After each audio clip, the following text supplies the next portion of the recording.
AgilePM Foundation, your guide to becoming an Agile project manager using the DSDM methodology. Written and presented by Nader K. Welcome to the second iteration of the course. This is Lesson 11, The Process. Alright, let's start our second part. It's practically our second iteration. Yes, that's right. Instead of going through the whole content for the DSDM standard, if you will, because that would be a lot of detail for you, and you will never have the big picture until the end of the course. That's not a good way of delivering a course. Instead of that, we have 3 iterations in this course. In the first iteration that we just finished, you gain a really overall understanding of how DSDM works, how DSDM sees the project. What do we mean by Agile in this context? And now in the second iteration, we will go through the same thing from a different perspective, and we will add a lot of details. Not a lot, enough details, just enough. And then in the third iteration, we will just do every possible thing for the same product. So we will have 3 different increments. You already have the first increment, which is something usable. That's some form of understanding you can use in your projects. And now we're going to make it more practical. Okay, if you remember, especially in the past few lessons, I talked a lot about the process. This is our approach to development. And in this lesson, I'm going to review the process in DSDM.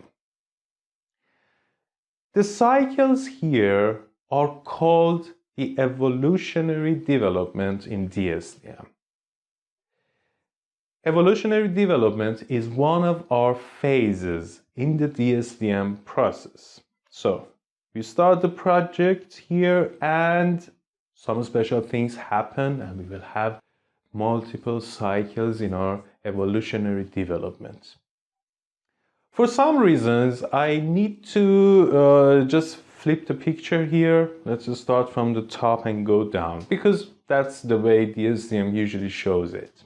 Okay, so this is one of our phases. How can we start the project? We usually have a few things for starting up a project. We need to make sure that the project fits properly to our organization. It makes sense, it's justifiable, and things like that.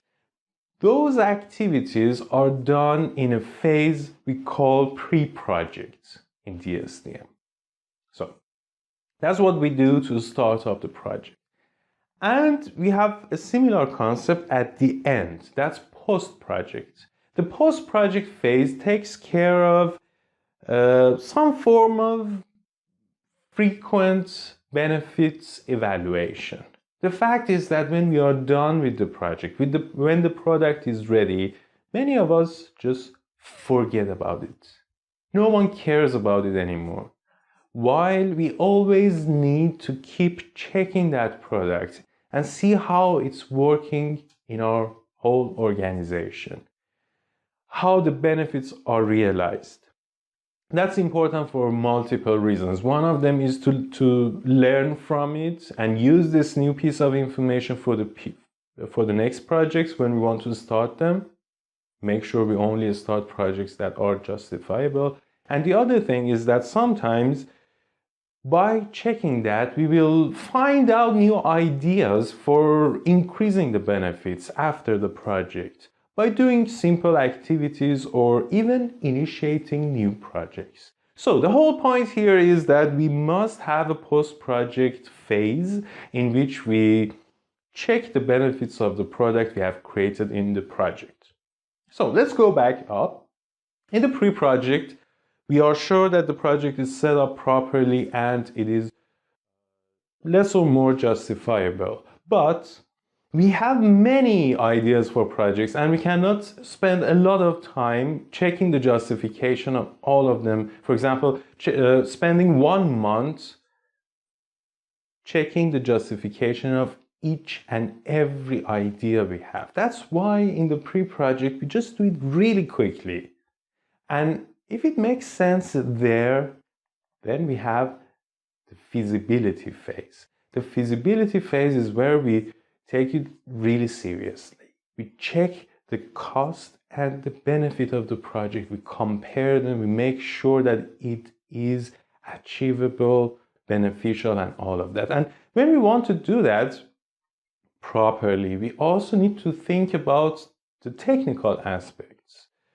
How difficult, for example, it is to develop this project. And when we do all of that,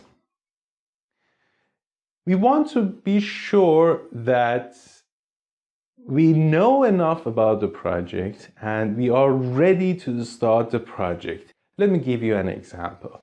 In most cases, we have more than one team, and when we have more than one team, there should be one high-level architecture we use for everything those people do inside the teams. That high-level architecture is prepared in the foundations phase. The foundations phase creates the foundation for our project, creates the high-level plan. Yes, we have a high-level plan in DSDM, and many other things. So we are ready, and then we go and start our evolutionary development. We create the product. And when we create the product, if you still remember, I'm sure you remember from the approach, we create multiple versions of the product iteratively in different increments, and we show them to the business people, to the customer, to receive feedback and use feedback to find our way. Not all those products are released to production, because that's just something else. That depends on many things in our business side. But it's a great idea to really release them every once in a while. Because when you release them, the real end users will be using the software and you will get much better feedback. And besides that, it will bring early benefits to your project. That's why we have a deployment phase in our process. The deployment phase makes sure that what we have created in the evolutionary development is really ready, and then puts it into production, releases that final product. And when we deploy something, we usually go back to the evolutionary development and use the feedback to continue our project. In certain projects, we only have one deployment at the end, but that's not a good idea. In some cases, when we release something, we realize that, well, things are really different from what we expected from the beginning. And the foundations we have created for our project is not realistic. That's okay. In that case, we go back from the deployment to the foundations phase, revise the foundation, and then go back and continue with the evolutionary development.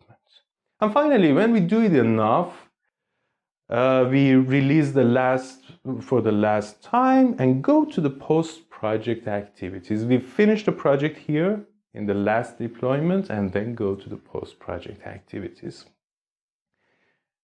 When are we done with the project in DSDM? Do you remember?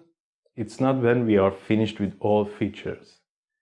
We are done with the project when the time is over.